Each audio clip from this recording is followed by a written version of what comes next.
ناظرین السلام علیکم۔ آج ہم بات کریں گے آئین پاکستان کے آرٹیکل 243 کے حوالے سے۔ آئین کا آرٹیکل 243 کس بابت میں ہے اور اس کے سب کلاس جو ہیں وہ کیا کیا ہیں؟ جیسا کہ آپ کو معلوم ہے کہ آپ نے بہت ساری بحث ان دنوں میں سن رہے ہیں کہ آرمی چیف کے حوالے سے اپائنٹمنٹ کا کیا طریقہ کار ہوگا، کون لگے گا کون نہیں لگے گا، اس حوالے سے۔ تو آج جو آئین کا آرٹیکل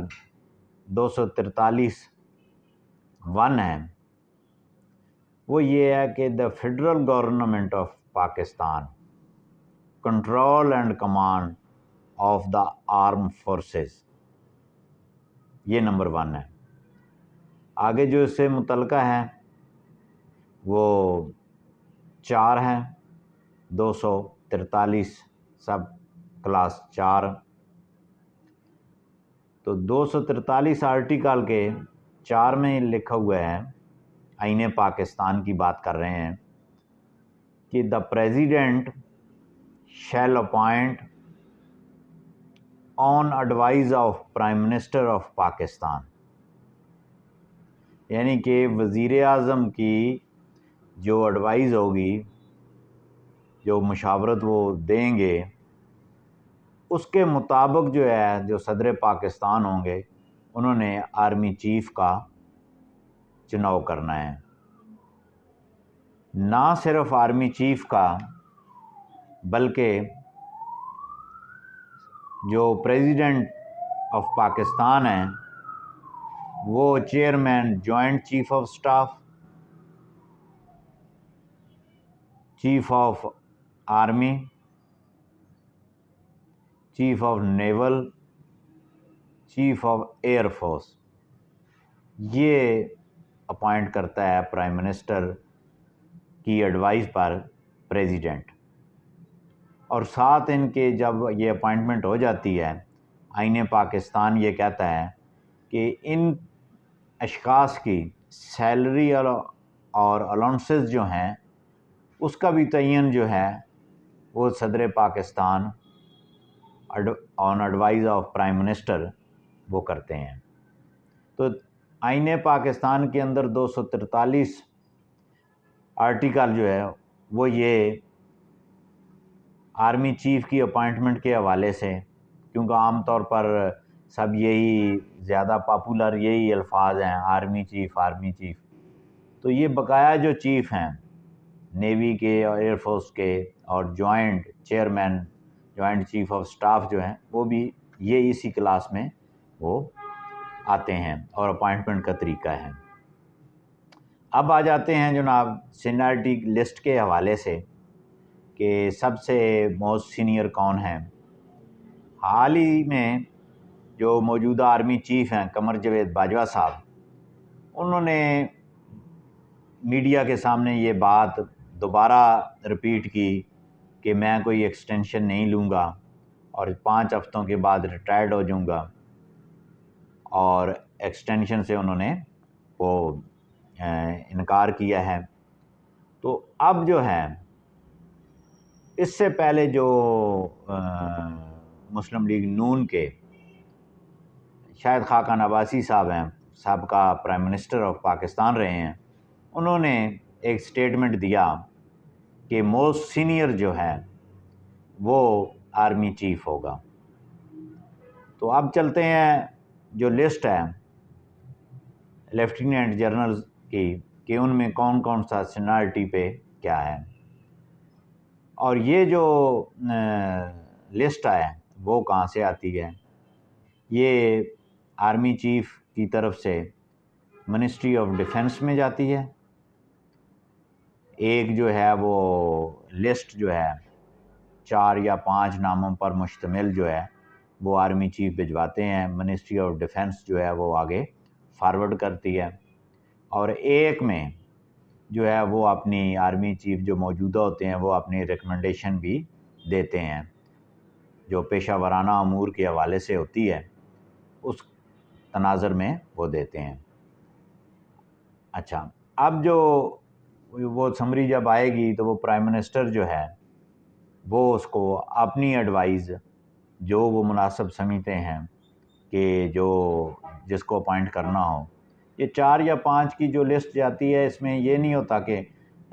میرڈ اور ڈی میرڈ، وہ تمام ایکول ہیں، وہ تمام کوالیفائڈ کرتے ہیں، لیکن ایک آئین نے پرائم منسٹر آف پاکستان کو یہ اختیار دیا ہوا ہے کہ ان میں سے جو ہے وہ آپ نے چوز کرنا ہے۔ تو وہ اگر پرائم منسٹر آف پاکستان یہ سمجھتے ہیں کہ اس کو جو ہے مزید مشاورت کی جائے تو وہ اپنی وفاقی جو کیبنٹ ہے اس میں بھی یہ لسٹ جو ہے وہ وہاں پہ ڈسکس کرنے کے بعد وہ final advise prime minister of Pakistan کو پریزیڈنٹ آف پاکستان کو بھیج دیتے ہیں۔ اب جناب آتے ہیں جو لسٹ ہے سینیرٹی کی، تو جو سب سے موسٹ سینئر اس وقت جو لیفٹیننٹ جنرل ہیں وہ عاصم منیر صاحب ہیں، کیونکہ جب عاصم منیر صاحب میجر جنرل سے پروموٹ ہوئے لیفٹیننٹ جنرل پہ تو 2 ماہ تک انہوں نے رینک نہیں لگایا، کیونکہ جس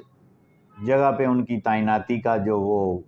حکم تھا تو وہاں پہ آلریڈی لیفٹیننٹ جنرل صاحب جو ہے 2 ماہ بعد انہوں نے ریٹائرڈ ہونا تھا، اس لیے انہوں نے رینک نہیں لگایا، اور جب 2 ماہ کے بعد جب انہوں نے چارج لیا رینک لگا تو وہ پھر ان کی جو سروس ہے وہ 27 نومبر 2022 کو ختم ہونی ہے۔ اگر وہ جب یہ پروموشن ہوئی تھی، نوٹیفیکیشن ہوا تھا، اس وقت یہ چارج لے لیتے تو وہ پھر 2 ماہ پہلے انہوں نے وہ ریٹائرڈ ہو جانا تھا، لہذا وہ 2 مہینے لیٹ کرنے سے جو ہے اب ان کی جو ریٹائرمنٹ ہے وہ 27 نومبر 2022 بنتی ہے، اور موجودہ جو آرمی چیف ہیں ان کی جو ہے وہ 29 نومبر 2022 بنتی ہے۔ اب طریقہ کار یہ ہوتا ہے کہ جب اپائنٹمنٹ سے تقریباً 15 دن، 1 ہفتہ، 15 دن سے زیادہ بھی دن ہو سکتے ہیں سے قبل جو سمری ہے، جو ناموں کی سمری ہے، جو فہرست ہے، لسٹ کہہ لیں، وہ پرائم منسٹر آفس میں آتی ہے۔ تو اس طور پہ میں یہ سمجھتا ہوں کہ عاصم منیر کا نام اس لسٹ میں شامل ہوگا۔ سیکنڈ جو دوسرے نمبر پہ جو سینیرٹی کے حوالے سے ہیں وہ ساحر شمشاد مرزا صاحب ہیں، وہ سینئر ہیں، اور ان کی جو ریٹائرمنٹ ہے غالباً اپریل 2023 میں ہے، اور اس کے بعد جو ہے اظہر عباس ہیں، سینیرٹی کے حوالے سے تیسرے نمبر پہ ہیں، اور چوتھے نمبر پہ نعمان محمود ہیں، اور جو ہیں اس کے بعد جو ہیں وہ آتے ہیں محمد عامر، جو ہے گوجرانوالہ کے کور کمانڈر ہیں، ان کا نام آتا ہے، اور محمد عامر جو ہیں وہ جب آصف علی زرداری صاحب صدر پاکستان تھے تو ملٹری سیکٹری وہ محمد عامر رہے ہیں ان کے، پہلے وہ یہ ادھر بھی وہ کر رہے تھے، اپنے فرائض سر انجام دے رہے تھے، اور اس کے بعد جو ہے چراغ حیدر صاحب ہیں لیفٹیننٹ جنرل، ان کا نام آتا ہے۔ تو یہ ایک سینیرٹی کی لسٹ ہے۔ اب جناب عاصم منیر صاحب جو ہیں جب وہ ISI کے چیف بنے تو جب حکومت آئی اور یہ عمران خان پرائم منسٹر بنا تو کچھ مہینوں کے بعد عمران خان نے جو ہے وہ اس بارے میں آرمی چیف سے بات کی تو یہ عاصم منیر صاحب کو انہوں نے تبدیل کر کے فیض حمید کو ISI کا چیف لگایا گیا۔ تو عاصم منیر جو ہیں وہ بہت سارے جو ISI کے چیف ہیں ان میں سے ایک منفرد مقام ان کا یہ ہے کہ وہ سیاست سے دور رہے ہیں، پولیٹیکلی ونگ سے وہ دور رہے ہیں، پیورلی پروفیشنل ہیں، اور پیشہ ورانہ امور پر جو ہے ان کی توجہ ہوتی ہے۔ تو یہ 2-3 باتیں وہ تھیں اپائنٹمنٹ کے حوالے سے۔ اب دیکھتے ہیں آگے نیکسٹ جو ہے وہ جب لسٹ آئے گی منسٹری آف ڈیفنس میں تو پھر ظاہری بات ہے کیا طریقہ کار ہوتا ہے، یا پرائم منسٹر آف پاکستان جو ہیں وہ کس کی ایڈوائز کرتے ہیں. ہمارا جو تجزیہ ہے، جو معاملات ایسے چل رہے ہیں، جس طرح خاقان عباسی صاحب نے کہا کہ موسٹ سینئر جو ہے وہ آرمی چیف جو ہے وہ اپائنٹ ہوگا، یہ ان کا میڈیا کے سامنے انہوں نے اپنا اظہار خیال کیا ہے. تو اگر ان کی اس بات کو ہم درست تسلیم کر لیتے ہیں، کیونکہ وہ سابقہ پرائم منسٹر ہیں، ہو سکتا ہے کوئی مشاورت ہوئی ہو کسی محفل میں پرائم منسٹر شہباز شریف صاحب سے، تو وہ پھر تو عاصم منیر صاحب ہیں، وہی لگتے ہیں. لیکن میرا ذاتی تجزیہ یہ ہے کہ جو آرمی چیف بننے والے ہیں وہ محمد عامر جو ہیں، کور کمانڈر گوجرانوالے، میرا ذاتی تجزیہ یہ ہے